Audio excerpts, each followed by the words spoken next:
do you mean? Where's your mic? There's your mic there. All right. Yeah. You gotta tell him. I know, but he should know this because he's done lots. I'm of a professional. He's a professional. He's a professional, Jack. He knows. Are we good? Nice. Yeah. So Vasyl, we were going to start, but Vasyl just literally was in the toilet for about an hour. He was in the toilet for an hour just doing. An hour, 15 minutes. It was in 50 minutes. 50 minutes. He was doing a massive. Like it was just awful. Thank you. It's my. I mean, could you not have had a shit before you came here? No, because it's my ritual. I must do it. Oh, in someone's house. Yeah, sure. Now it's my house. That's what Daniel said. You're marking your territory. Yeah, sure. Oh my God, that's crazy. No, That it's is my madness. I was talking to Daniel and Jack before we went. Oh, by the way, yeah, there's this thing that's distracting me because Vasyl is a Ukrainian comedian and he's raising money at the moment for the war effort. And any time money gets donated, his phone flashes like a beacon. You know what I mean? So you just see. It's flash of hope. It's a flash of hope. I was just saying, Vasyl, me, Jack, and Daniel and Hannah, we went to Tokyo. What year? We went on holiday. What year was it, Jack or Daniel? 2006. Right, and I was having a fucking nervous breakdown. They had a good time, but we went to Tokyo Disneyland. Oh. And it was the worst. It was the worst place I've ever been to in my life. I Seriously? wasn't in the right. I mean, I obviously I'm on some kind of spectrum or something, but you know, you arrive to Disneyland. And there's this place called Freedom Street. And it's just like, oh, Jesus Christ almighty. And all these idiotic Japanese, overexcited. And then there was one guy, he was dressed up as Peter Pan. And he had these teeth like tiles in a kitchen. You know, Americans with their teeth like that. And he looked like an animated character. And he had this makeup that it just... Anyway, hey, how you doing?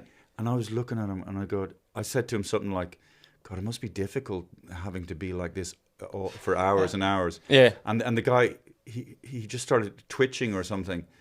It was awful.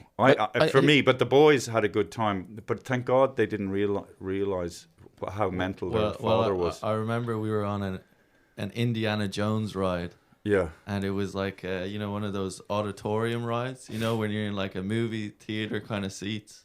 But it's like kind of like it's in the chair, right. Yes, it's moving around. And I remember I was young, I was like looking over at you, and you were just like trying to have a nap. While the I know ride I was probably going. hungover because I was drinking back then. But I'm so ashamed. I don't think you were. I'm just so ashamed that I didn't appreciate my boys like I do now. I was a very sick person. So all right. You told. All right. Vasyl's going to sort it out because he's a very, very smart dude. And Vasyl is here with his lovely girlfriend Lisa, by the way. Wife. Well, you say wife. Show me the evidence. This ring, it's not. A ring, It's not a ring of the king. No, it's my wife. So yeah, you told about the Peter Pan that it's very difficult to be smiling 2 hours ago, but you didn't work like animator for children, like actor for children, no?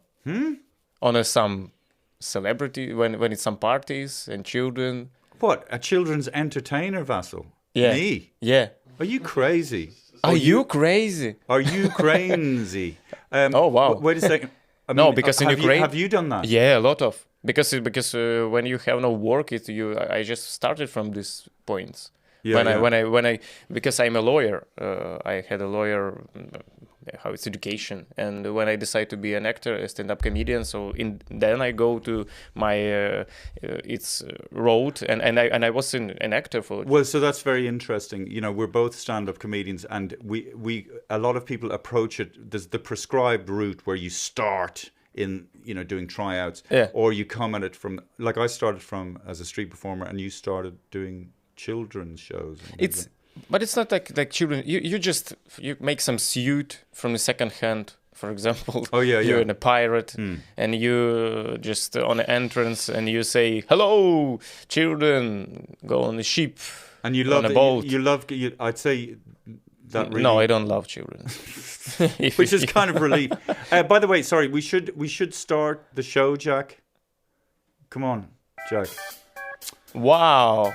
What is Ladies this? and A gentlemen, jingle? Please welcome to And That's Why We're Not Together, starring David McSavage with special guest Vasyl ByDuck. And thank you. Wow. And my princes, Jack and Daniel. Someday this kingdom will be yours. Unfortunately, my beautiful ex-wife and mother of my children and my closest friend, Hannah, is not here. We miss her terribly, don't we, boys? Terribly, terribly. Please come home. And Come back. like I said, Lisa is here, Vasyl's beautiful wife. Wife, yeah. Yes, and they are... How long have you been married? 2 years. Or 3. I don't remember. 2. 2 years. But Oh, yeah, 2. Because tomorrow, no? Tomorrow will be... No, not tomorrow. And do you think you will be the day after married tomorrow. for all your life? For 3 years. What do you think, Lisa? How long? You give it 5 years. Okay, that's good. Okay. So Vasyl ByDuck, you are a comedian from Ukraine. How long have you been? And you're very well known in Ukraine. And the comedy, sort of stand-up comedy, how long has it been? In Ukraine? Yeah. 12 or 11 years. Okay, so very young. When it's on posters was stand up, because before this we have some comedians and maybe you know Verka Serduchka, you know this? No, you know or no? No. You must know because Is he kind of like Roberto Benigni or something? No. You're it's, similar a little bit to Roberto. You've got a vibe. Oh, thank you, sir. Thank you, sir. Are you a fan? Are you a fan of Roberto? Sure, Benigni? he's very fun. I very love his work in Night on the Earth, Jarmusch film. Oh, he's very, and in Under the Law of Jarmusch film with Tom Waits and John Lurie. So good. Yeah, he's very fun. Under Law, no? yeah. Under the I Law. know the one you. It's a black and white film. Yeah. Yes. I know these things as well. Down by Law. Down by Law. Yeah. By Law. Yeah, I know Yeah. Under the Law. Yeah. So, and Verka Serduchka, it's Andriy Danilko, and he performed before this on the stage, solo sings. What was the guy's name? Andriy Danilko. Andriy Danilko. Verka Serduchka. What's Verka Serduchka? It's his. I don't know. It's maybe we can tell that it's similar. It's similar to drag queen, I think. Yeah, because he dressed and it was some kind of different, very interesting songs, and then a star on the head. You saw it on Eurovision because Ukraine. Jack can show you now because I think he now on the phone. Yeah, you find it. Yeah, he was on a drag persona, didn't he? And he represented Ukraine in Eurovision. Oh, he dressed up as a woman. 2007. Yeah. 2007. I like that. Ukrainian woman. I mean, it's a very pop song, but she's very angry, and she goes, I don't know what, whatever. And she just looks really angry. And I personally, No. she does look very angry. What? No, not angry. Not angry. What? What is she then? Smile, happy. No, she's not. Okay. No, she's. It's songs about. Oh, I see. Maybe you're in Ukraine. You interpret that as not being angry. Maybe because when I was in German. Are we talking about the same song, Vasyl? I don't know. What song? Sing a song, please. It's the Ukrainian entry to the Eurovision, and there was this woman. And she's looking into the camera and she's going, I don't know, I can't remember the name of the fucking song, but I found her very attractive and she looked very angry. Okay. Who is can be? Oh, I don't know. Huh? What is it, Jack? It's the Ukrainian. I'm trying to find it. Okay, forget about it. Anyway. All right, so Andriy Danilko before, and he got solo performing, and in 1996, I think so. Yes. So it's now I look at and construction of stand-up comedy.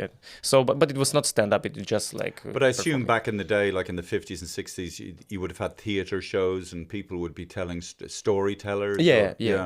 But not the stand-up as we know it. And so what is it like for you as a stand-up comedian in Ukraine? Like when you go out into the country, are people up for it? Are they open to what you do? Yeah. Yeah. Here abroad. No, in Ukraine. In Ukraine, yeah. Now it's a different situation because stand up now is growing up because when it was big Russian invasion, we from the stage spoke that things what feel people. You know this because you did performing in Vinica and you feel when the people are scared and they have some problems and they very angry for the Russians and they hear some these things from the stage. So stand up now is growing up because we speak to the people with similar themes. Well, I mean, I assume in a war situation with that atmosphere, humor and laughter is vital. It's totally silly. You can see he's a very silly man. I'll tell you, folks, but a lot of intelligence behind it. No, but what I'm saying is, it just because it connects you to your humanity, the ability to laugh. Yeah. You've gone to like close to front lines, haven't you, to entertain soldiers and things like that? Yeah. We did some gigs for the soldiers near front line. It's some kind of, I think, 9 kilometers to front line. You hear explosions and you hear this gun work and you sit in some flat, in some house, in destroyed village. How many? Shelter. What size of audio? Different. Because, for example, when we go on the east in the winter, we had 11 performing with Anton Timoshenko and Nastya Zukhvala. That's our comedians, Ukrainian, and we did 11 shows. And it was, for example, 10 soldiers in some house, or 200. It's different. Yeah, and it's amazing. You feel this. I don't know. Now I like a collector of laughing, because it's very different laughing. So laughing, it's You mean oh, that's interesting. It's different kind of laughter. Yeah. Laughter. No, when you laugh. What is laughing? Because sorry, I'm only joking with you. Oh yeah, this one. Yeah. Stop messing around. Listen, go on. Talk to me then about what is the laughter like then in that situation? The hardest laugh. Okay. Oh. You mean they laugh like really, really proper laughter? Yeah, the hardest laughing was when we did a performing for people in the occupied territories. When you mean the hardest laughter, what the do you hardest mean? You mean they laugh the most? The most, yeah, and this really laugh was. So I describe you and you understand what. Yeah, this come is. On, will you fucking explain yourself? Oh, sorry, son fuck of a you, bitch. Fuck you, piece of shit. You piece of shit. Sorry. David, like savage. Go fuck yourself. Fuck All right. So that was performing on the occupied territories in Chernihiv. Russian soldiers was there for more than 1 month, and that was performing stand up on destroying theater on the street, and people sat on boxes from the Russian these guns and bullets, and on the back of there are destroyed houses of these people, and these people was in a shelter. Russians take them and go to the shelters for 30 days in this village, and people are dying there in this shelter, and one child was born in this shelter, and it was just maybe 2 weeks after, and we did a gig after it was liberated. Yeah, right. And they sit on these boxes and you make jokes and they laughing. So this laugh is very very hard, you understand? Because you. So when you say hard, do you mean strong? Oh, it's strong. It can be some yeah. But I mean those people are laughing like just out of. There's a lot of emotions in that laughter. Yeah, because I saw that maybe when you was in so difficult situation, so horrible situation, I saw that maybe you don't laugh never after this. but they laughing. It was very strong. It's relief. Yeah. It's kind of, thank God we're free. This is Yeah, and normal it's- life again. My God, I appreciate this so much, and I've forgotten this. I think so, and they both. So very special to Very be, special. be a part of that situation. Yeah, and it's I don't forget this laugh for all my life. Okay, For wow. all my life. That's amazing. So this laughing and the laughing of now we have a lot of people. I don't know how it's correct to say in English without. Sorry, guys. It's just that for your shot, you're very centered. He's very centered. I must do something. No, you No, don't no. need to. Okay. Oh, Jesus. Sorry, Jack. I did something wrong. No, I must you go. No, I must you're- go away. No, Oh, you're good. You're good. I You're must good. kill myself. It's What just, I must do? It's just for the camera, for the shot, like, you know. Щоб не жужжало? Давай. Давай я поставлю на цей. А, ти ж сама можеш. Виключи просто інтернет і все. Окей.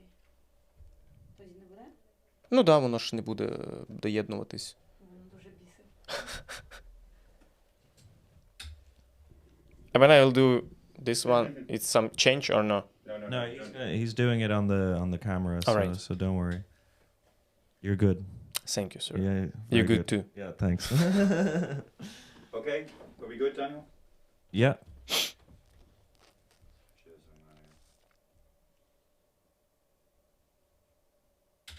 Як це ампутовані кінцівки? Ну, injured, Поранені. ну, може бути. Можна without legs сказати, в принципі. Мабуть. Injury. Okay. Apologies. No. Normal service will Normal resume. services will resume. We good, Jack, Daniel? Yep. Yeah. Mm-hmm. Also, when I came back from Ukraine, sorry, also I'd like to say that I met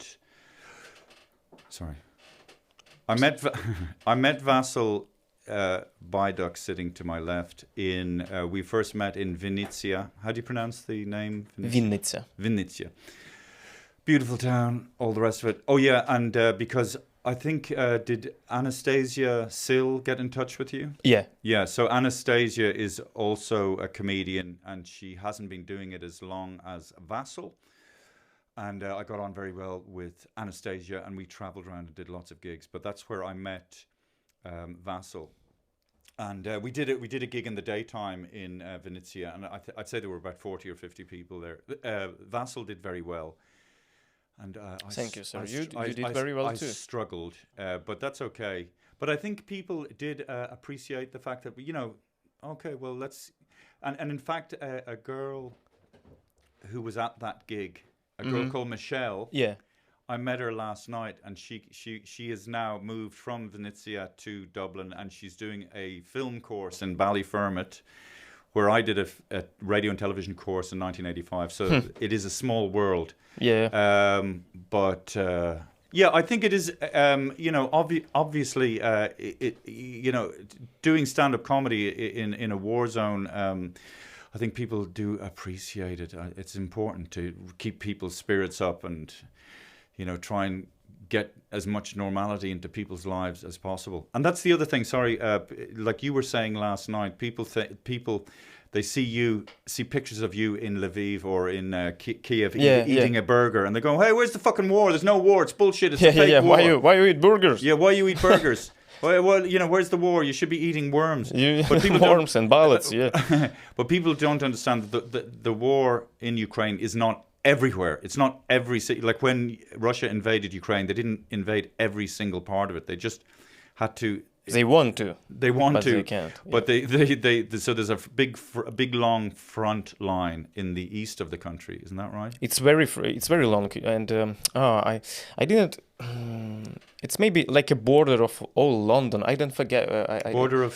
Oh, all yes. If if London, for example. If you unraveled. Yeah, London. that will be front line. Yeah. It's some similar to, I don't remember, because it's very long. Yeah, very long it's a border. huge country. Very Ukraine. huge. Yeah.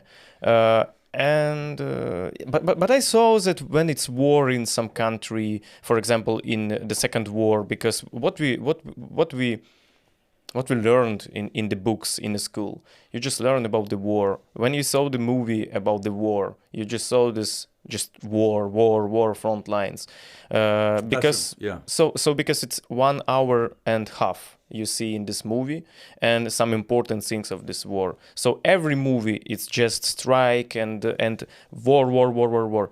So I think that maybe more people think that war it's in all country Yeah, in it's fire everywhere. Yeah. yeah, but it's not, and it's so how it's look like. It's front line every time, every minute. It's strikes there, explosions. Our people are dying on these lines.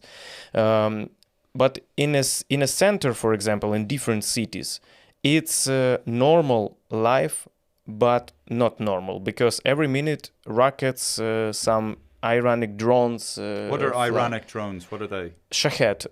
From Iran. Yeah, Iran sell these drones to Russia, and these drones, Russia, they flying from Belarus, from Russia, and they just fly. It's these drones. Oh, it's me. It's it's have a name. I can't believe. I don't think there's any point making fun of the noise. That Yes, drones- yes, it's What very- you this- make- look at that. What? That's not the problem with the drones. It's not the noise. It's that they drop bombs, isn't it? Yeah. No. Is the noise more annoying than the?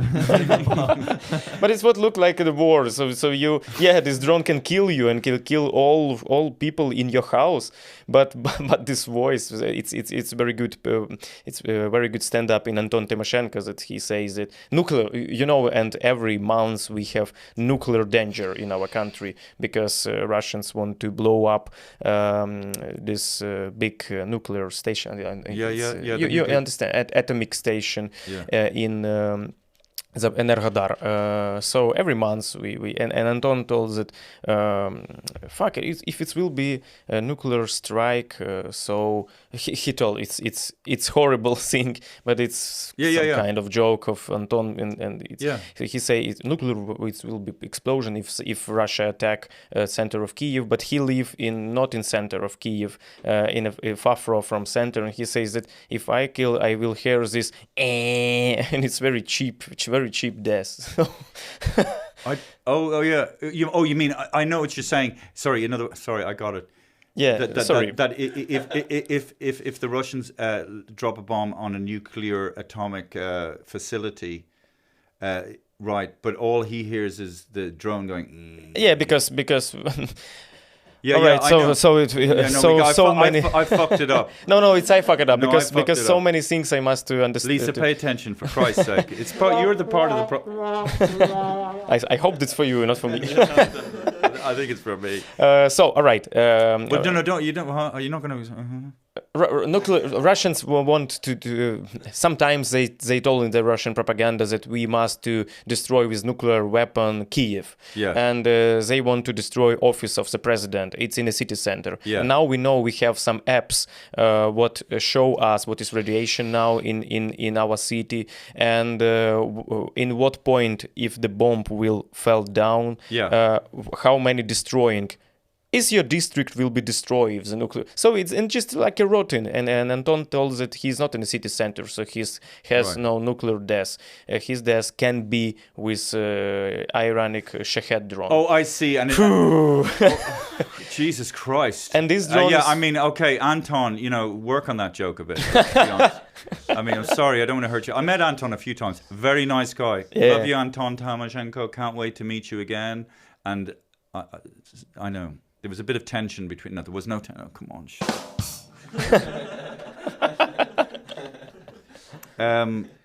Okay. So, Vasyl, when I came back from Ukraine, I met one of my neighbors. Nice lady.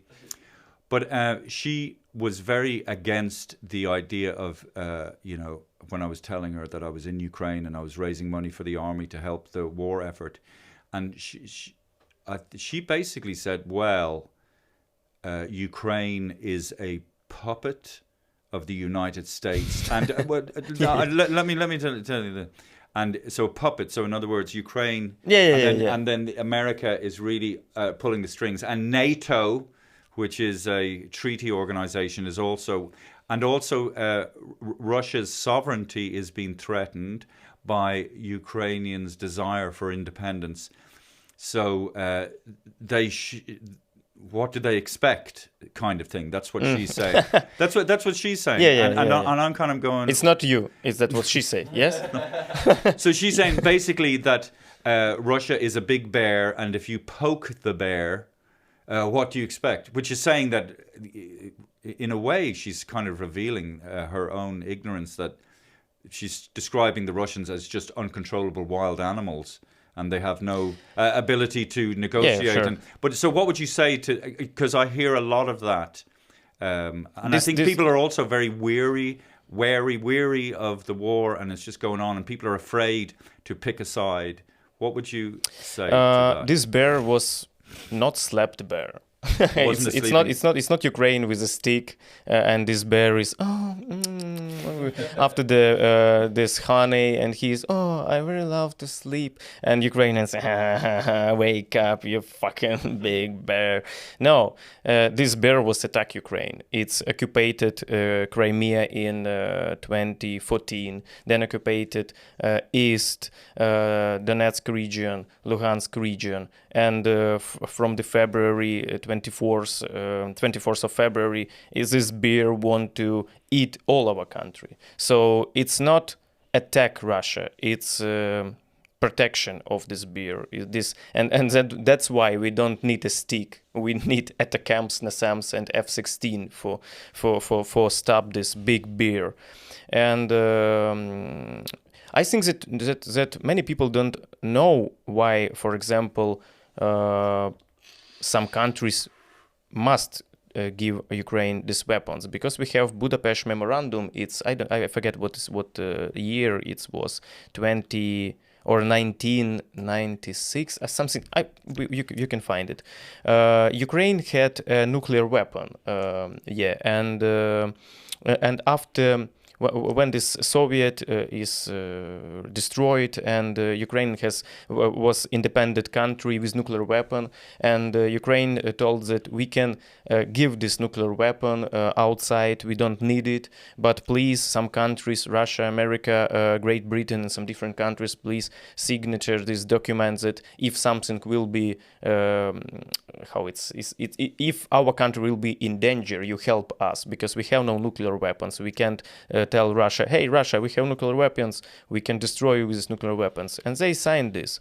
And when Russia attacked Ukraine, and everybody told us that, hey, this document, you must help us. But from that point, it began some kind of bureaucratic system. So, this document, read little letters down. Oh, I see. So, but if, and with every if, our people die, and Russia this takes. So that's why that what weapons we need, because this. What about Ukraine being a puppet of the United States? It's fucking shit. I have very nice conversation with some guy in Berlin. Some kind of this conversation in this tone. We did a gig in English stand-up, and some comedian from the Berlin, we go on the street, and he smoke, and he say, so Ukraine, USA, they give you everything. You not a kind of Muppet, but if not USA, you don't do nothing. I say no. We have our own weapons, and we fundraise money for the weapons. No. US give you everything. For example, these drones, what threw the mines from the drones, it's Americans. I say no. He say no, Americans. And I told him, no Americans. For example, me. And he say, what? And I show him this photo where we had a very big drone in our flat, because we fundraise money for this drone. And our IT technologists, some kind of programmist, they did so this drone can throw the bombs from the sky. The drone can what, the bombs? Through the bombs. Oh, yeah. Well, that's the thing. People might not realize, but it's a really high-tech country, Ukraine. I was blown away by that. So, and I understand. I was quite ignorant of Ukraine before I went there. Thank you. This very often this thing that when told there are a lot of Russian propaganda in the world, and it's a main and very easy way to show. It says that we are US Muppet because US it's this imagined dragon, war dragon of Russia, because in every propaganda they told that, oh, this US is very dangerous, we must do something with US, and after I when they can't take Kyiv for 3 days, how they say, when our army, our military, without help, because we have just our weapons. That was an our extraordinary guns. time. If people don't remember, we had this idea that the Red Army, they had this huge reputation. Yeah. And you just thought, well, I mean, it's a fait accompli. The Red Army are just going to roll over Ukraine. But it was quite strange. There was just this big, long kind of traffic jam for 40 kilometers of. Yes. And I think what happened was that people had overestimated the power of the Russian army and underestimated Ukrainian resolve. And I sorry, I'm talking over you now, but I'm not talking over you, I'm just talking. What I'm just trying to say is, if anybody's seen that Netflix documentary about the Maidan Square, Yeah. Jesus Christ, I mean, we talk about our martyrs here in Ireland, and that seems to be there's nationalistic people who are very proud. Like, it's almost like the apex of Irish nationalism is, the time of the hunger strikes, and because we didn't have great weapons and a great army, we kind of the hunger strike was a way of guilting the UK and sort of mobilizing public opinion around the rest of the world. But and then we've had our martyrs. But I'm just saying that in terms of bravery and courageousness, if you look at that documentary, it would blow you away. I mean, they're fighting. They have just placards, and there's these basically, I guess, Russian snipers shooting them. Yeah. Fucking hell! Do you think everyone is, because your country has been invaded? Do you think that wakes up the courageousness that people think they didn't have in peacetime? Or do you think there's a steely determination in the Ukrainian? Steely determination. I mean, just a strength that other countries don't have. I understand question. Sorry, because I don't understand something, but something I understand. So I don't know. I don't know. We are very strong people. Yeah, that's true. And I feel this when this invasion, Russian invasion, that you have something. I think that was some kind of patriotism, patriotic. Mm-hmm. When you just love everything Ukraine, everything Ukrainian you love, and you feel that you must to protect everything, your friends, your people, your country, your house, your neighborhood who you don't love with in peacetime, but it's your neighborhood, and you must to protect him, and it's some kind of, I don't know, it's I think that humanity, it's about this. So do you think I mean, in a horrific, terrible way, it has brought the country much closer together? People are much closer. Yeah. Okay. Yeah, I think so. Yeah, I think that big bad Obviously, things. it has to, I suppose. Yeah. But I don't know how in different countries. I don't know. But if you saw some revolutions, some different kind of things, what happened. So sometimes it's some. You must to be strong, and when it's big beer, very big beer. Bear. Oh yeah. Bear. Yeah. Big beer. Yeah. Big beer. Big Putin beer. Yeah.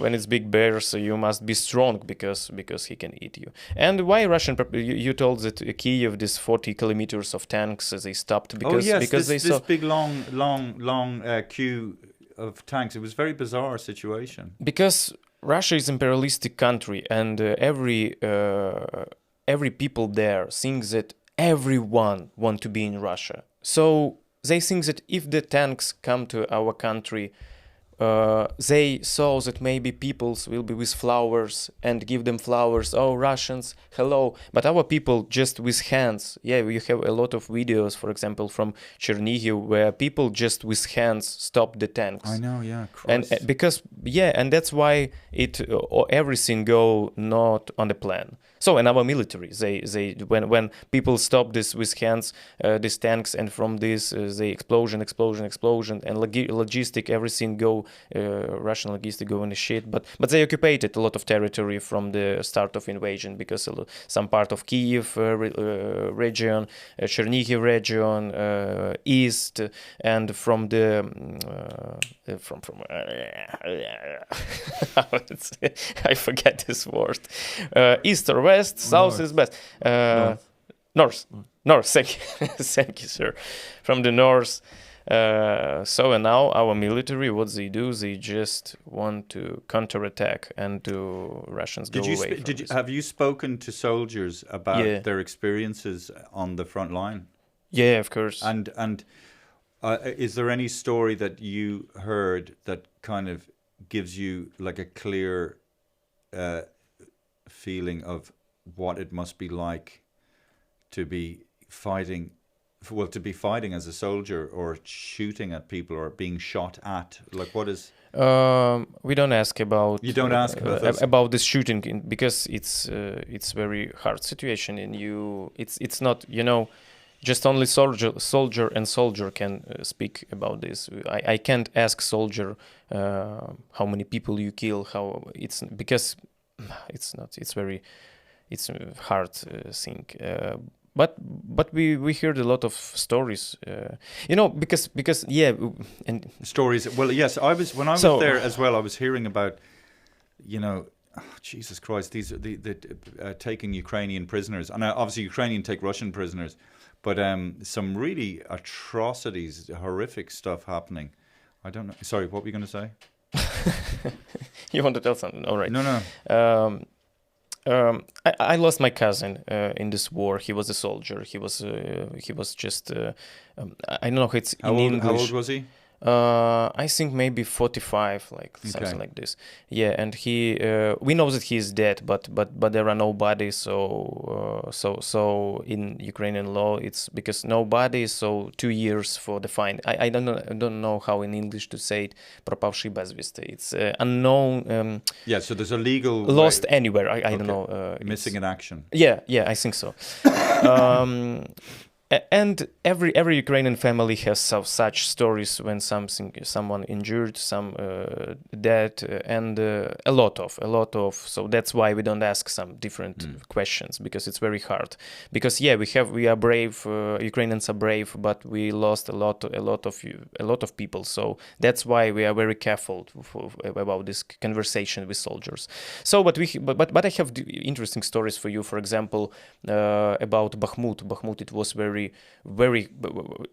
it's a city, now it's destroyed and occupied by Russian soldiers, but our military, I want you to continue telling this story, but may I just interject? All right, stop. No, pause. don't. Pause, and I No, don't continue. stop. I just want to. All right, and don't stop. He's like me. He's a control freak like me.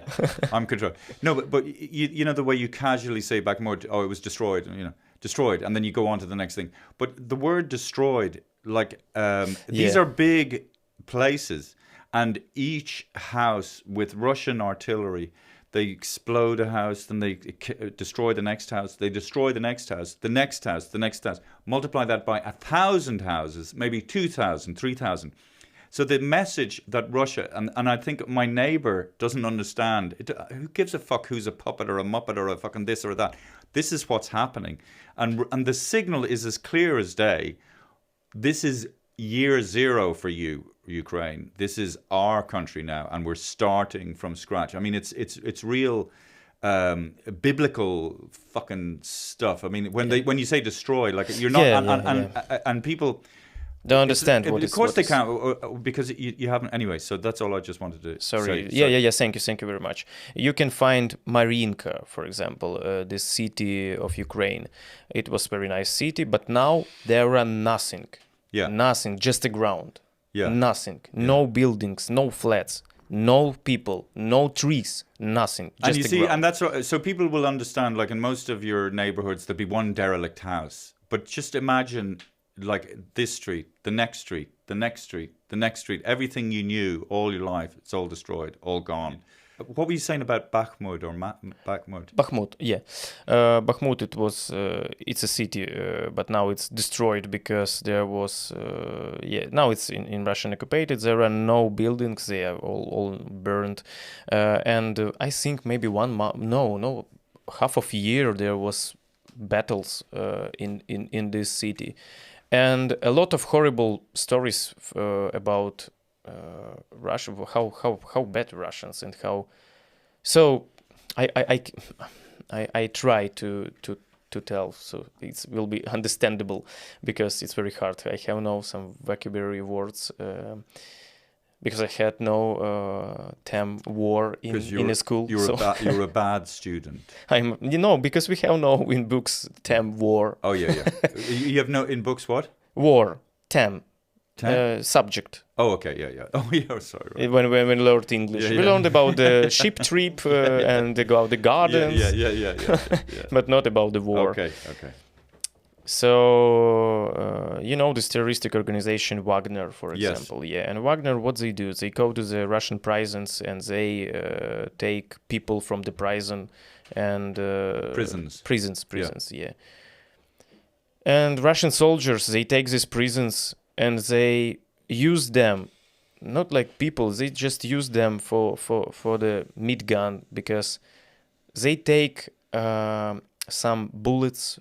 All right, so for understanding, it's Serhiy Lipko. It's a very famous Ukrainian comedian. He is soldier and he did stand-up gigs. He have two specials in English, so you can find it. Serhiy Lipko. It's very. I think that maybe in all of the world he is just one who now in the war and make two specials on YouTube.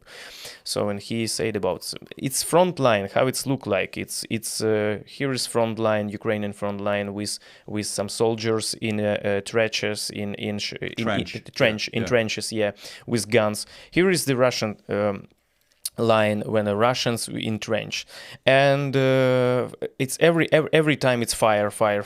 So there is guns with automatic, just far some artillery things and far air drones of pilots of drones who take this drones and look at what is situation. And what Russian do, they because you must do this and trenches between two different trenches between, and you just like up little steps to go there. So they take these prisoners, the Wagner prisoners. They give them some drugs. They give them the bullets. What kind of drugs? Oh, you mean like amphetamines or something? Or? We don't know. Okay. Maybe it's not documentary things, but it's not good quality drugs anyway. Yeah. Sorry. And they give them these bullets are what I don't know. Bullets. Bullets. Yeah, bullets. Yeah. Bullets. And some stripes, some kind of yellow strips. Yeah. These prisoners, they just run to the soldiers, to Ukrainian front line with the guns. Yeah. They shot guns. They jump to the trenches. Into the trenches, yeah. And make this yellow stripe on some viewpoint. Yeah. And Russian soldiers know where is bullets. And these stripes on these soldiers, Wagner prisoners. And if they Ukrainian soldiers killed them, they fell down on the ground, and the Russian soldiers know just where is this bullets. So you're saying that they are basically carrying bullets. Yeah. But why wouldn't the Russian soldiers have their own bullets? Yeah, they have own, but when you run, yeah, it's very high. You can just take a car and own a car. Just use. So they're very heavy. So my God. So that's quite my God, huh? Yeah, and cynical. it's Bakhmut. It's very it's very horrible thing. Every soldier who was there, they are heroes because that was So Whoa. they use those prisoners as a sort of like just for ammo, basically. Ammunition. Yeah. Yeah. Yeah, just so if ammo. they die, that's it. Too bad. it's they Yeah. don't give a fuck. All right, so die and die. Yeah. Shit. It's crazy. It's a lot of these stories, and it's what I know about. So oh, And you're fighting against a situation like that. That's tough. Jack, would you like to ask Vasyl any questions? I was thinking, lads, we might not do. Will we do open the cage and I don't know. It seems a bit pointless. Go on, ask. How long have we been broadcasting, Jack? 5 minutes. It's been 45 minutes. Okay, sorry, Jack. Go on. We must do 2 hours. Yeah. Yeah, I'm on the spot now. I had some questions. Oh no, before. yeah, no, that's okay. But, yeah. That's yeah. okay if you don't. I mean, you can. I'll wait. Or you had some questions, now you've forgotten. yeah, because it's gone on. We can wait 1 But, hour. How you? Yeah. It's not a problem. I'll just think of it. You guys just sit in silence there for. Silence is nice. But anyway, the front line is 1,200 kilometers long. Wow. Yeah. Which is crazy. Thank you, because I didn't know this. Yeah, The yeah, right yeah. number. And Ukraine is known as the bread basket of Europe, so it's a very fertile place, isn't it, Jack? I think so. Yeah. I was just. And you were talking to Vasyl earlier on, like the foundation or the beginning of Ukraine, like the foundation of the state. Yeah. So. Because I didn't know this. Well, from my understanding, the Cossacks were the originators of Ukraine, and so this is around 1400s, maybe 1500s. And what are so Cossacks, by the way, and why? They were nomadic people. If I No. no. Nomadic. You mean they just moved a lot? They travelled around a lot. They didn't live in one place for a long time. Sometimes, but Yeah. they have some different kind of hortice, for example, these places where they teaching and study and live.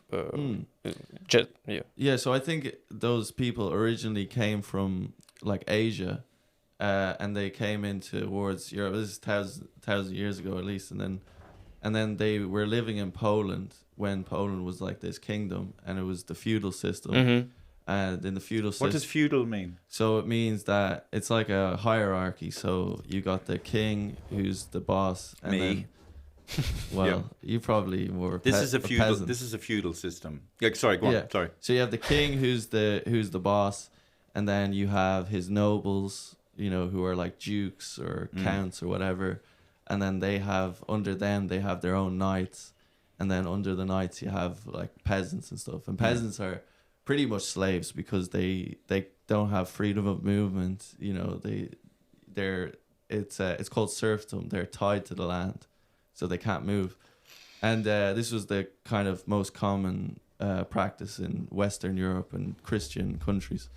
And so the Cossacks were living under the Polish rule, and then they moved south towards kind of like towards like Crimea, towards the Black Sea, and basically they just kind of set up their own way of life, free And living. these are the original Ukrainians. Yeah. So they're tough dudes, Yeah, pretty much. Yeah. tough crew. Mm.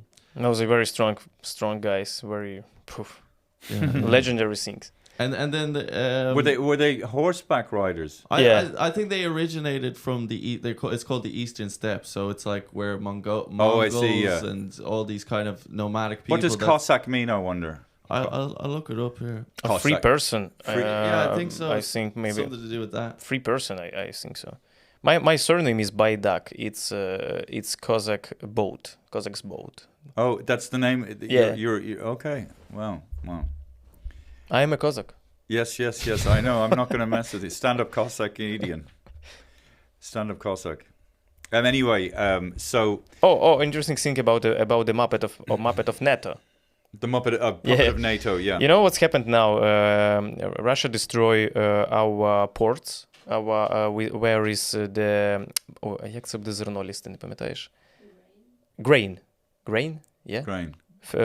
Yeah. Grain. Like wheat and all that. Like, Yeah. And they destroy the ports. Where is this? And some ships what can give this grain to the different countries. Where is hungry hungry Sorry, countries. do you know what it's so funny because sometimes I think that Vasyl is pretending to talk like this. You know, like an actor is pretending. You know, and then when the camera's off, hey David, la la la la. Hey David, how are you? Thank you. Yeah. But it's so funny the way he said instead of ships. Oh yeah, Instead of ships exporting the grain, he said sheeps exporting the brain. Sheeps. He's sort of like, what? Yeah. So he's not kidding around. It's our biologic laboratories when these sheeps exporting brains. Sorry. Sheeps. Sheep. Brain Sheep sheep. export- No, Boats. Sorry. So what are the Russians doing there? This ports where there's these boats, they are very closer to Romania. Romania is in NATO. Yeah. And Iran drones, Iranic drones, Shaheds, they fly, destroy this, kill people, of course, destroy the city ports. But we had 3 or 4 Iranic drones what fell down to Romania, an explosion there. And NATO and Romania say, at first time they say, no, nothing, there are no drones. And they show the video from the cameras from the territory of Ukraine when the Russian drone explosion on the territory of Romania, so on a territory of NATO. And they say, all right, but Russia don't want to do this. It's just shit happens. So now in Romania, air alarm in this territory. And governments say to people who live near to go to the shelters because Russian drones fly down. But NATO don't do nothing. So because, I don't know, NATO Mm. afraid. So if we will be a Muppet and if NATO just want some sign to attack Russia, there are a lot of signs. So I think people have this idea that, NATO wants to expand its territory or whatever. But of course, NATO isn't a one thing. It's lots of different countries who've signed up. No, and they just don't want to give us, for example, these planes F-16. For it's very horrible. Oh, I can tell you a lot of this because will we have to at some point peace will have to break out. Peace will, do you think that Zelensky will sit with Putin and come up with some? What do you think is the most sensible, or what will happen? Do you think free territories? Free territories. Crimea as well? Yeah. That's it won't... Okay. Wow. So, yeah. Just about that geopolitics thing, I think people get... I don't know, because every single war in history has had benefactors and, certain vested interests. And behind-the-scenes supporters because it's always the fact, but it's almost like people then say if that's the case, then that's a reason that you shouldn't help people. But I mean, if you go back to the wars in 2000 BC, 1000 BC, they had outside influences and all that kind and of I stuff. reckon also the fact that England, I mean, they did have a good go in Ireland, but at certain times the fact that we kind of had United States over our shoulder and there were so many millions of Irish descendants in the United States certainly worked in our favour in terms of how the UK, I mean, they didn't bully us as badly as they would have. Yeah, I mean, we got our freedom not because of our military strategy, like Michael Collins did well, but the reason that we got our freedom was because Eamon de Valera went to America and he kind of, he made military actions that made Ireland lose, but it became big news for the world, so that people looked at England unfavorably. That's right. So that it kind of, the way that the world is globalized now and everyone's trading with everyone, it's just not like people kind of have this, as Vasyl was saying, people are very influenced by movies and pop culture. Like it's the main thing in our lives for a lot of people. So people see war as kind of just like this black and white thing of evil and good. But it's so funny as you boys are sitting there, like my two sons, Daniel 30, Jack 24, and then you think of the fathers and mothers. on both sides, by the way, obviously, because we're all human beings, although some people might disagree. Well, we are, definitely. And the worry that they must be going through. And then I think, but also I have a personal connection, obviously, because Hannah is Polish. I've said this before. My two sons are half Polish, which is on the border of Ukraine, and I know, back in World War II, that awful fucking incident, which still haunts me, in Katyn Forest, where Russians, I mean, it was a slaughter of 22,000 Polish officers.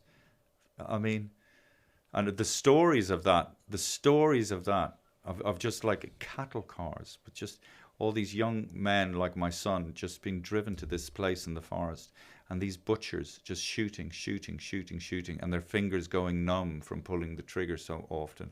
And it went on for weeks to kill that amount of people. No, I mean, it's horrific to listen to, horrific to experience. And the guy that killed the most, I mean, he was, given all kinds of plaudits and, rewards in Russia. It's also important to remember, like, history and stuff. Like, when you read about history, watch history, you think like, oh, we're so much more civilized than they were back then. But we're humans, you know. And like, Putin has similarities to those totalitarian people like Hitler and Mussolini and Stalin. But we're all connected. I mean, in other words, it's an accident of birth that I'm Irish. I could have been Ukrainian. I could have been Russian. But I could have been Iranian. We saw in World War II, like, if you appease these people too much, they just take more and more and more. And absolutely, you have to, at a certain point, you can't. You have to put your foot down. Yeah, so that's it. I think anyway. Yeah, and you have to stand up to bullies, 100%. Such a strange time. But as people say, like, if you look at America, like, they're not without guilt or without blame for certain things in the world, in geopolitics, like with the Middle East and stuff. But that doesn't mean that Ukraine shouldn't be helped, because America has done bad stuff, and the Ukrainian people don't want to be a part of Russia, and that's that. And people need to listen to that, I think. Freedom, so when I saw these movies about the freedom, I saw freedom is freedom. But now I understand what's freedom. It's very important things. Freedom. It's some kind of word, just a word, but it's not just a word. When you feel what can be, how can be, that someone choose how you must live, what you must do. It's very. And for the comedians, well, I was just going to, what's a segue? You are quite free on stage. Would you describe, when is the ideal situation for you? What things, when you're doing best on stage, what is happening in your mind? What is, when it's working, when it is working, what's going on?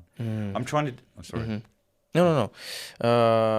What I feel. I don't know. I don't even know what question I'm fucking asking. I feel your question.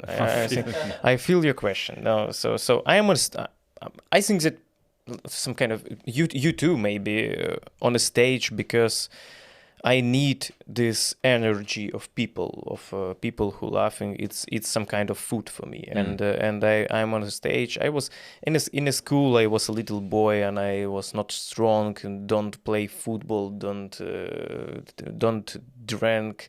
Don't drink alcohol. So I need some social glue. And the jokes was this social glue. When you tell jokes and everybody listen to you.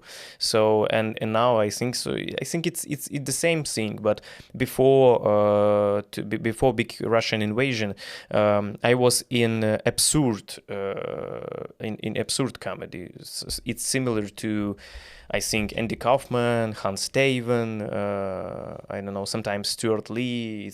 It's a little bit, but now I'm not absurd. I have elements of absurd now in my comedy, because you feel that when it's war, you don't want to go to some other words. Because for me, absurd, it's about a reality, but but on the next level. You in absurd you speak about these problems in Do sociality. you mean surreal? Surreal, absurd, hyperbolization. I think if it's worth it. What? What was the other word? Hyperbolization. I don't. Do you what? I think no. What word? Hyperbolization. Hyper. Exaggeration. Sorry.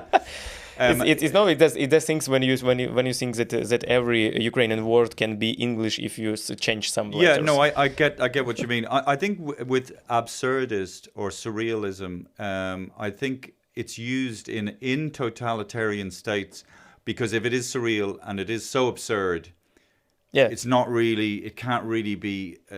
That's like in other words, if you're talking about an elephant who crushes somebody's head. Yeah.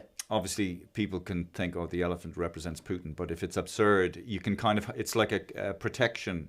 Yes, that comedians use. And are you saying that at the moment things are too serious to be absurd? Because I want to be closer to people. Yeah, and closer right. to people. It's not.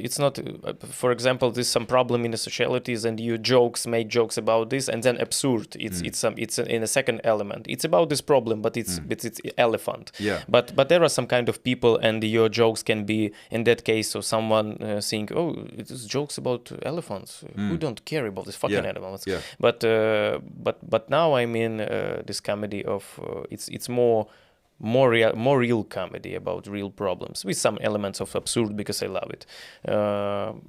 But now I feel that, and for me now comedy for me is very good thing for my mental health because I speak from the stage on that things what for me is very very. For example, in my mono in a theater I have not in your monologue. Yeah. But I have як це буде вистава? Performance. Thank you. You know Ukrainian. Wystava is the same in Polish. Yeah. Oh, great. Oh, very good, Daniel. Hey, buddy. Performing in a theater with the music. So and there I tell some reflection about my cousin, about that thing. He's dead now. So and I speak with audience about this because I feel better when I tell this, and I feel better when I hear the laughing of this audience. And some audience, they lost their relatives, friends, and they make it feel better too. So that's why now it's very good for me, for audience, and fundraise money for sure comedy. I think it's in all of the world. It's very first time. Maybe not first time, but in this masштаб, in these proportions, yeah. So big fundraising of comedy, it's first in all of the world. It's very shitty sentence. What are you saying? A lot of people are raising money doing stand-up comedy. Yes. Okay. Yes, yeah. and I think in all of the world, it's not first time, maybe, but in this. And I would say also what was interesting. Obviously, I did it on a smaller scale to you, but raising money is one thing. But specifically finding the people who will benefit from that money is equally and probably more difficult, don't you find? Like finding, oh no, you don't. You know exactly where to get the money that you raise. You know who to give it to and how it is distributed. I know. Yeah. Annalise, що ти що зрозуміла? Що знайти людей, які ці гроші отримають і правильно. Yeah. Because we speak with, we have a connection with soldiers, with different group of military, and we need drones every time. Drones, cars, because cars destroyed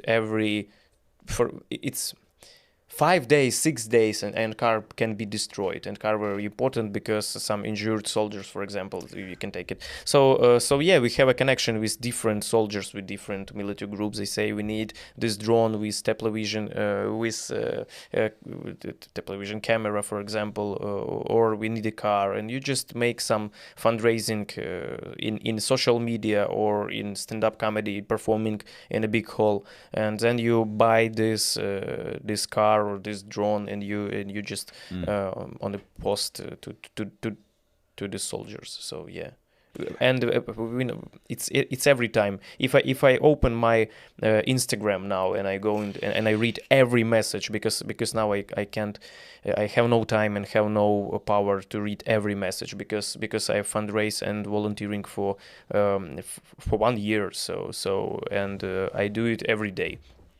That's why people know it and they ask, please, can you help? Please, can you help? But you can't do everything. So yeah, a lot of asking. Anastasia Sill, who's a comedian that I worked with. Actually, she came over here and London, but she was singing your praises and saying it's incredible the amount of work you're doing and how much money you're raising. So that is pretty fucking cool. You know, yeah. You. No, you. I read book of Stuart Lee, and which one is it? When he described his stand-up. It's such a great book. Wow. I've read that book. I mean, I read excerpts from it. I think for a year or 2 years. I love that book, man. It's so well written. Oh, 3 years. But I'm not Ukrainian. So yeah, and he told, or in some interview he told that he had more charity performing than for commercial for some kind of, I don't know, 100, for example, charity. Really? He's done so many charity gigs. Yeah, he told in some interview, and I saw that how because before invasion we have some, I don't know, for the year 2 charity performing in somewhere, but now it's I think that maybe in a 75% of charity performing and 25 commercial performing, because a lot of and it's very very interesting thing, very interesting. It's nice. What in terms of so you're saying you're becoming more of a traditional stand-up at the moment. You're becoming less. So what are you working on joke-wise at the moment that you want to try out? Is there anything? I want to find this absurd in a war. This balance, because it's very difficult to make some absurd, and this absurd will be not. It will be nice for our people, because absurd can be some kind of a break or a break. What? Як Ліза буде, типу, образити може когось? A picture. Ти знову знаєш? You understand again. There's some similar words. Yeah. So some people can hear this absurd joke and be sad because they don't understand this joke, for example, and they think that I just laughing about some things because absurd. Because when you're in realistic traditional humor, you just can tell something about the war and it's understandable. But in absurd, someone can don't understand you, don't understand you, and they can think that maybe it's I want to laughing about the war. So for you I think you understand. But I find this thing because I did on my YouTube channel one pilot TV show with Lisa. It's some kind of Lisa was in it as well. We did a lot of together. Is Lisa acting? No, not acting. Just for idea and script. Oh yeah. And she operated. Make it, recorded it, and and help me with script.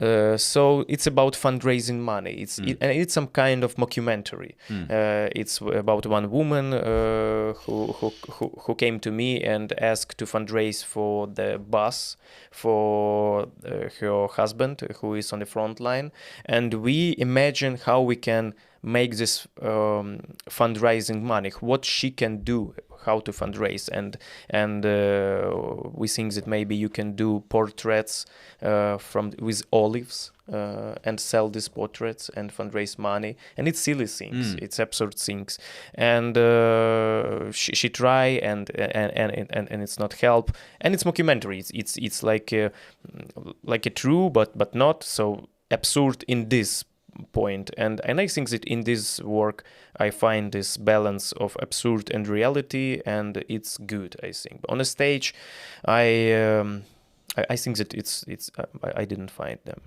this balance of absurd. I think so.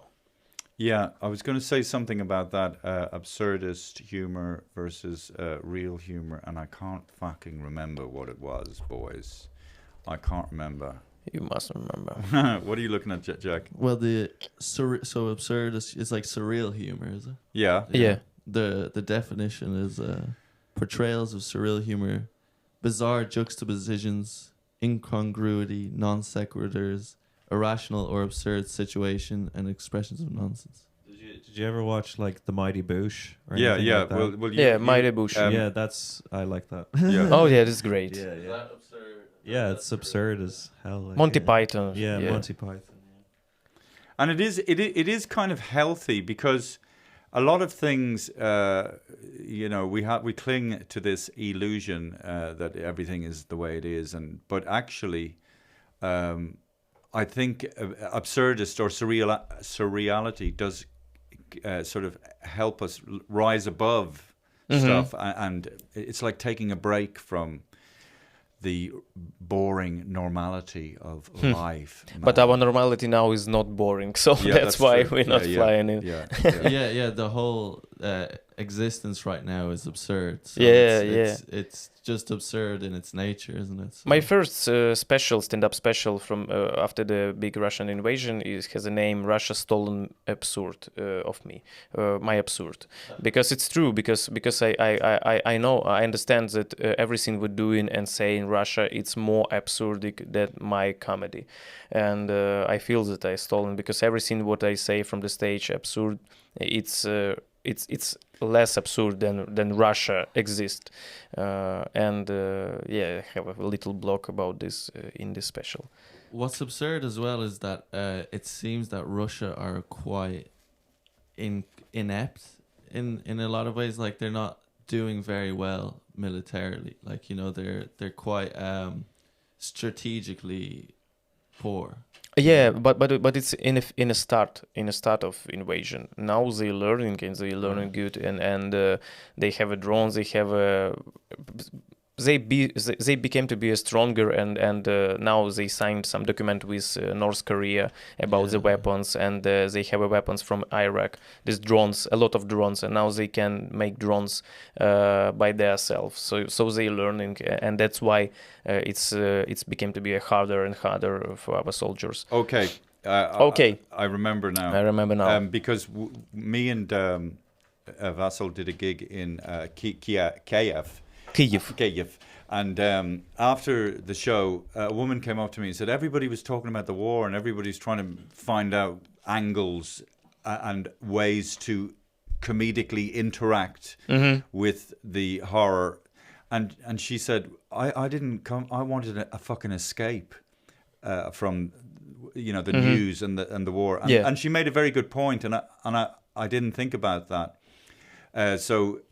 It maybe like you were saying that well, I can't be absurd and I can't be surreal, because anything that I'm it's what's happening is so much more stranger or wilder. But maybe you should do stuff that's weird and absurd and that has nothing to do with the war. And in a way, I mean, I'm just saying it's a possibility, and that by ignoring the war is also saying fuck off to the Russians somehow. So, I mean, I think maybe as comedians we think we have to joke about the war because there's a war and we're in Ukraine and we have to talk about it. But maybe a lot of people, they don't want to hear about it. They just want to laugh about Sure. sexy elephants having a fight with a dolphin. But I feel this responsibility. I can do nothing because if we What responsibility? Responsibility of do something for this war is stopped. No, I'm not saying don't. I'm just saying your comedy.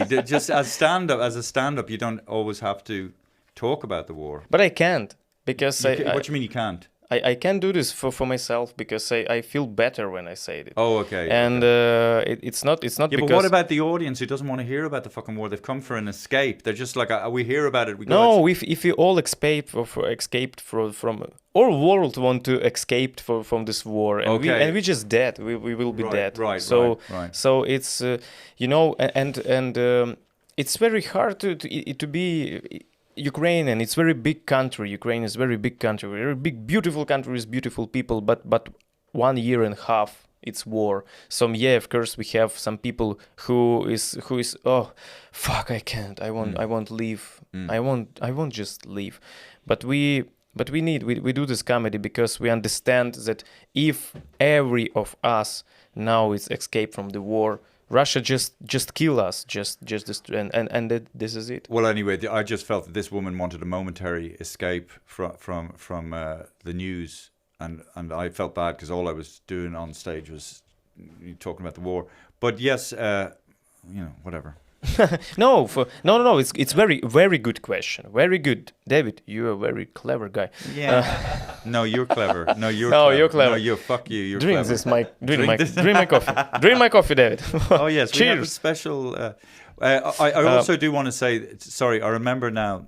So we went. Me, Johnny O'Reilly, went to Meshoum, totally destroyed, bombed to shit by the Russians, and there was this woman standing next to her destroyed house, and she was tending her garden, and we were talking to her, and she was a bit wary of us at first, and then we talked to her a little more, and she started to open up, and she was talking about this, that, and the other.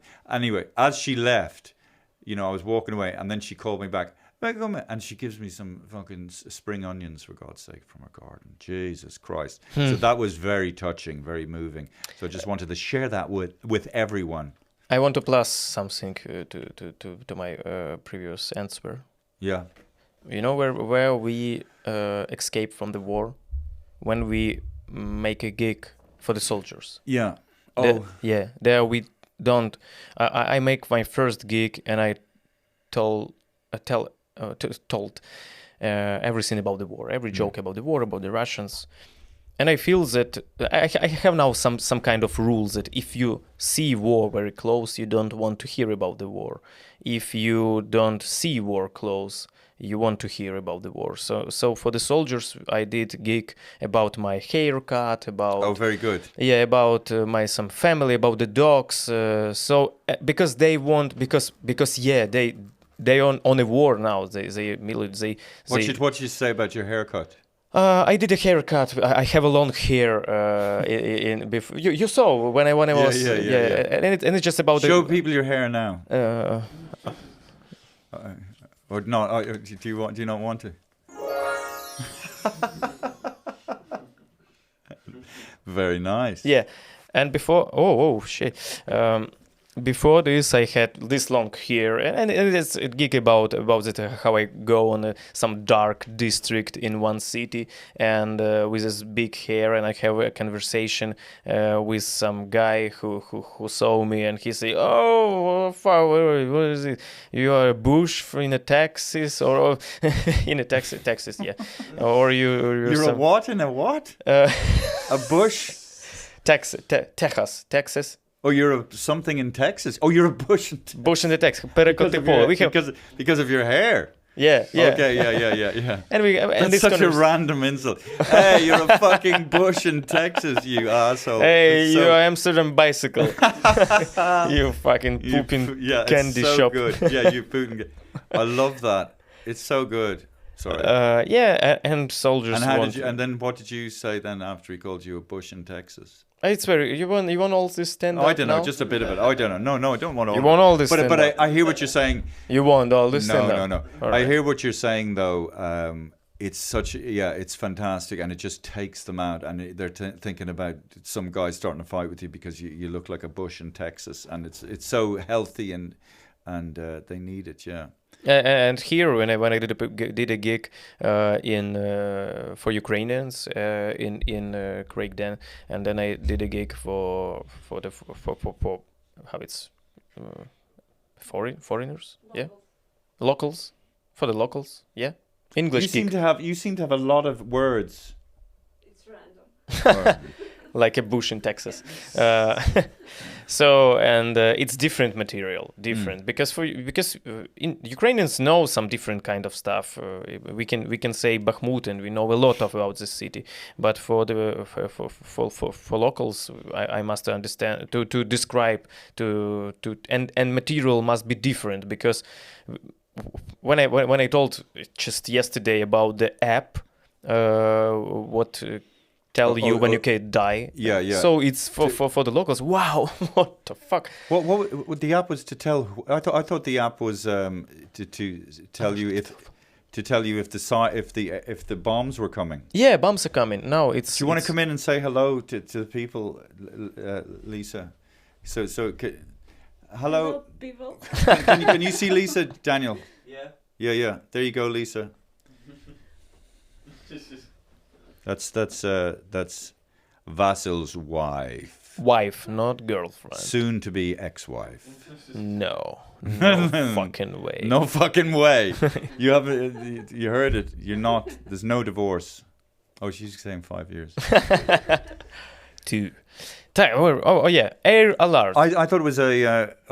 Air alert. You just fuck. Go on. You can choose a city. Where are you now? So now What do you I'm mean? island. What do you mean? You can choose a city. Choose a city where you now. Kyiv or different kind. Now, I now see. it's Kyiv. If there are bombs on their way. Yeah, now it's no alerts. So Okay. now it's peaceful in Kyiv. Okay. Nothing fly to kill you. Right. Just mosquitoes. And how much notice would you get for a bomb? how many? Like how many minutes would yeah. you like? Would it start? Different kinds. Yeah. If it's MiG, plane MiG, that can be very quick, because two Russian two I can't plane 2. It's a name abbreviated. So it's 1 hour when this plane go to the points where he will attack with the missiles, and 1 hour when these missiles fly to Kyiv. So it's 2 hours, for example. If it's ballistic missiles, it can be 2 minutes or 3 minutes. It's very dangerous things. It was in Kyiv I think 3 months ago, when it's air alarm, and after 3 minutes it's very big explosion. I have photo with this explosion, and this in this app you can choose, for example, the voice. If it's very, you can, for example, like this. Yeah, and you can choose when it's finished. Oh yeah. How long it will be. Okay, I see what you're saying. Yeah, and you can choose. You can choose the voice. The voice. Yeah. Well, let's hear different voices. English. It has that sound. No. That's money. Oh, it's... That's fundraising money. For example, now you can hear. Sorry. Oh. Attention. The air alert is over. May the force be with you. For fuck's sake. Attention. The air alert is over. May the force be with Hey, go drink coffee and beer. Let's fun. Go to McDonald's. And this voice, it was from Star Wars. It's this actor. He do it. So and you can choose, and you can different apps what can tell you when you can die, and if you want to sleep, you can just make it no voice. So you just today I want to sleep, and you just push this delay this app and go to sleep. Rocket. But the air defense seems very is very, very successful in Ukraine. Yeah, because different countries give us some, for example, Patriot.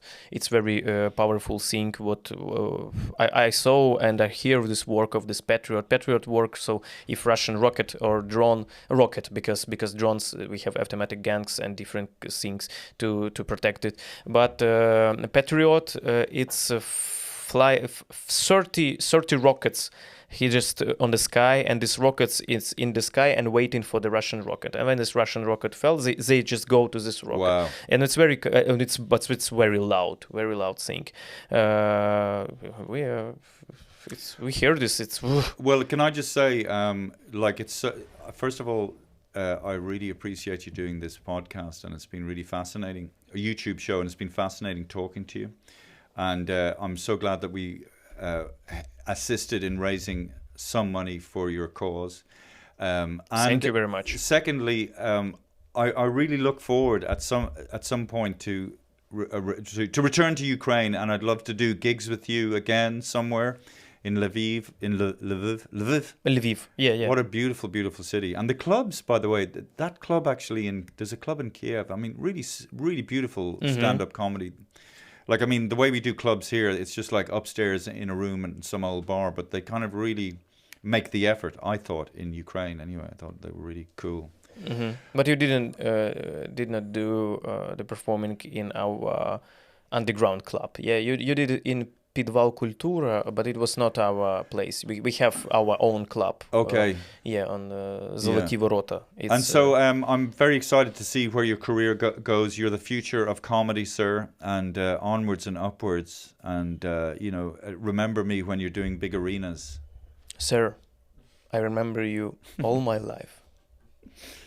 And thank you to your lovely wife, and thank you. It's a finish. Yeah. Oh, fuck, thank God.